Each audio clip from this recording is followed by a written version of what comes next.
What's going on, fellas? We got UFC 304. Look, I got my red shade glasses on because we're trying to go to sleep. We're trying to get optimal sleep and shit. But anyways, let's get back to the nitty gritty of the shit. I'm going to give you guys the winning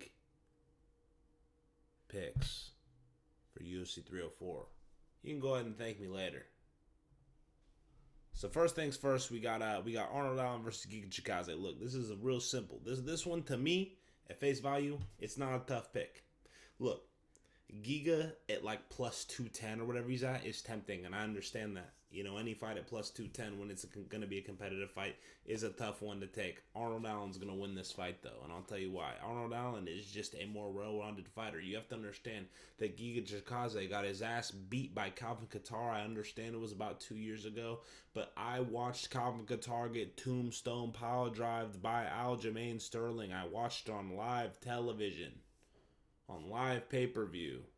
You cannot get tombstone power drive by Aljamain Sterling and expect me to still respect you. No, I still respect Calvin Kattar, but in all seriousness, these things did actually happen in real life.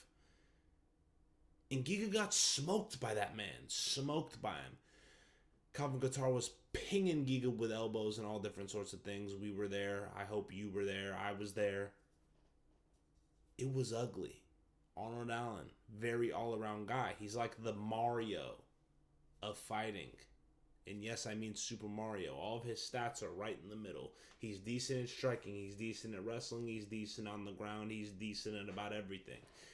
Did he potentially TKO Movsar Evloev? Low-key. You have to put these things into account when you're doing fight analysis. We're rocking with Killer Arnold Allen at minus 250. Wish the odds were a little bit more closed. Maybe they will be by the time the fight happens. And we'll get more even odds. Arnold Allen. Moving on. CLD Christian Leroy Duncan versus the RoboCop Gregory Rodriguez. Now this one is going to turn some heads. I'm taking Gregory Rodriguez here. Why am I taking Gregory Rodriguez here? Because the dude just knocks everyone out. He's out here fucking people up. You can't deny him. You can't deny him that. The dude has stones in his hands. And he has stones in his hands in the first round. In the second round. And in the third round. In his last fight, he got Brad Tavares out of there in the third round. Before that, another fight by finishing the first round, Dennis Tululin. But even before that, he wins another one by knockout second round. And before that, he won another one first round knockout. And before that, he lost, but it was a decision. You know what I mean? What's going to happen here? CLD going to win a decision? Or is Gregory Rodriguez going to knock out CLD? I like CLD. I think he's a cool guy. I'm a fan of his style, for sure. But I just feel like the way he's been performing has been a little less impressive than Gregory Rodriguez. Gregory Rodriguez, 32. CLD is at 29. You know, one of these guys is really fighting for their prime right now, you know, and that's Gregory Rodriguez. I think that this is going to bust a lot of parlays. You don't want to be on the wrong side of the parlay bust. Every single card has a main parlay bust, and you don't want to be on the wrong side of it. This is the main parlay bust. You know how many people they're going to get when Gregory Rodriguez knocks out CLD? They're going to get just about everybody except me and you. Let's go. Give me plus money, Gregory Rodriguez, baby. Let's fucking go. Moving on. Now, this is another fight that's it's like you wake up one day, you got him. You wake up the next day, you got a different guy. We got King Green. I'll be respectful. I'm not going to call him Robert Green. It's fucked up. We got King Green. We got Paddy the Baddie, Pimblett. Okay. Where's Wanata Moicano versus Paddy Pimblett? That's what we wanted to see. Look, all seriousness, this is a good fight. This is a great fight. This is a fight that keeps me up at night. Me personally, I'm taking Paddy Pimblett. The reason I'm taking Paddy Pimblett are reasons that I hate to admit. You know, I think that Paddy Pimblett is the A side in terms of stardom. I think that he might get another Jared Flash Gordon robbery decision. If the fight's anywhere close, they're going to give the decision to Paddy. The crowd's going to boo. Everyone's going to forget about it tomorrow. And that's the truth. I hate that it's like this. But at the end of the day, one fighter's 29 and the other one's 37.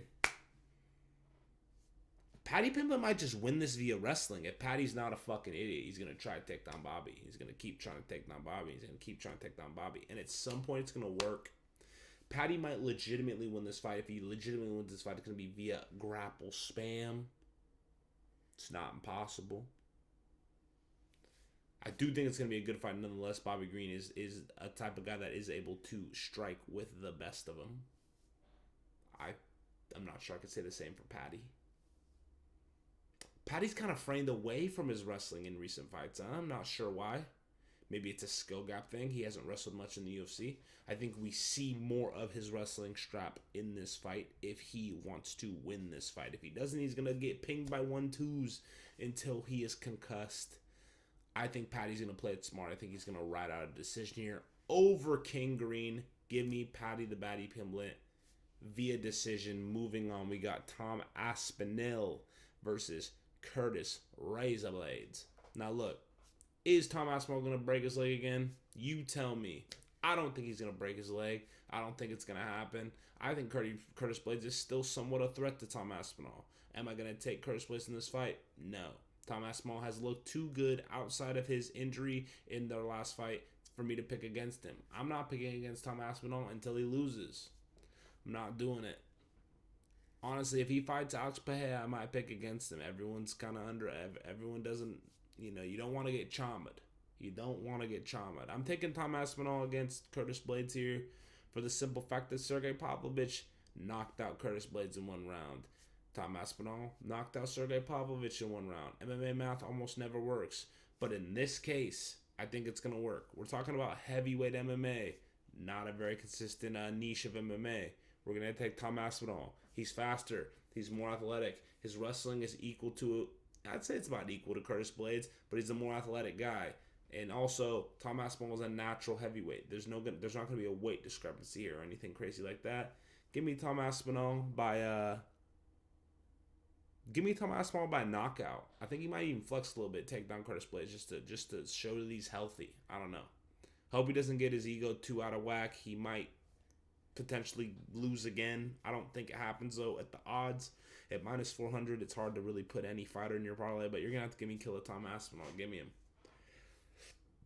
Main event of the evening, we got Leon Edwards versus remember the decision, Belel Mohammad. Look, we're gonna keep it short and sweet. Leon Edwards was winning the first time they fought. I'm not going to overthink this one. I think Leon Edwards is going to win again. Leon Edwards cheats when he fights, and when you cheat in MMA, you win. Cheating is always warranted in MMA. It's a lot. You are allowed to cheat. If you cheat, grabbing the cage, hooking gloves, kicking in the nuts, things of this nature, you will not get fouled for it unless you do it like at least 5 times. I get that those rules are the type of rules that are hard to kind of regulate because it's like, what do you, sometimes people do get accidentally poked. What do you just take a point out first time? When it's a genuine accident, it would change the whole game of MMA as we know it, But I'm sure if we did, then people would stop getting poked in their fucking eyes. Anyways, I digress. Look, I think Leon Edwards is going to win this fight. I think that these fighters are honestly more similar than people give credit for. I think that Leon is a lot more crisp on the feet. I think that Belal doesn't like to take damage. Leon also doesn't like to take damage, but I think that Belal is more susceptible to taking clean damage, especially in this fight. I do think Leon is going to land head kicks. I do think Leon's going to land body kicks. I do think that Leon is going to succumb to somewhat wrestling pressure, but I don't think it's going to be the end of the world for him. I see Leon rallying, and honestly, the only way they give Belal this decision is if they're trying to just parlay bust everybody. I just don't see Belal getting this decision. Even though he is, remember the decision, Belal Mohammad. Nah, in all seriousness, I'm not even the type of guy that really dislikes Belal Mohammad. I just don't think he's that impressive. I'm just being honest. His most impressive win was against Sean Brady, and he had everything in his favor to win that fight. He had home field and all that shit, and this, that, and the third, right? I'm taking Leon Edwards here, man. I think that Kamaru Usman is a lot better than people give credit for, and I think that Leon Edwards beat him twice in a row. Even though the second time he cheated a bunch of times, and the first time it was super lucky via fifth round, head kick. But like I said, I digress. We're taking Leon Edwards in the main event, and still, and the welterweight division just remains kind of a shit division that nobody really cares about. But I think with time we'll see a Shavkat rise up, probably a Shavkat, and maybe even an Ian Gary. I don't fucking know. We're gonna see a somebody pop up and give Leon problems. But as of right now, I think Leon stays the ace here, and thank God we are done with this poverty card. Am I the only person that doesn't like this card? Are you guys liking this card? I don't fucking know. I don't hate the card, but there was no hype leading up to it. Like, I'm not like excited for anything. This is one of those cards I'm very surprised they didn't put multiple champions on. I mean, Aspinall and Blaydes, that is a championship fight, and I understand that. They're trying to hype up Aspinall, and I feel like in hopes to maybe line up Jones. I don't know. Jones will not fight Aspinall. I don't think you could pay Jones top dollar to fight Aspinall. But man, can we just get to Rodriguez versus Adesanya next month, man? Dude, fuck everything else. I don't even really care much for the fight. I just feel like that's actually something that's worth getting excited over. But anyways, like I said before, I digress. Those are the winning picks. If you want to make money off the picks, then go fucking make money off them, dude. Just go and fucking do it, okay? You don't even have to thank me. And just not even thank me later. Just fucking go and do it. When you win your money, just be happy that God graced you with me on your timeline. If you really wanna do something I appreciate, then go ahead and subscribe. Give me a like. Tell me that I look fucking stupid with my glasses on or something. Chirp me a little bit. I don't fucking know. Do something. But alright, man. I'll see you next video, huh? Peace.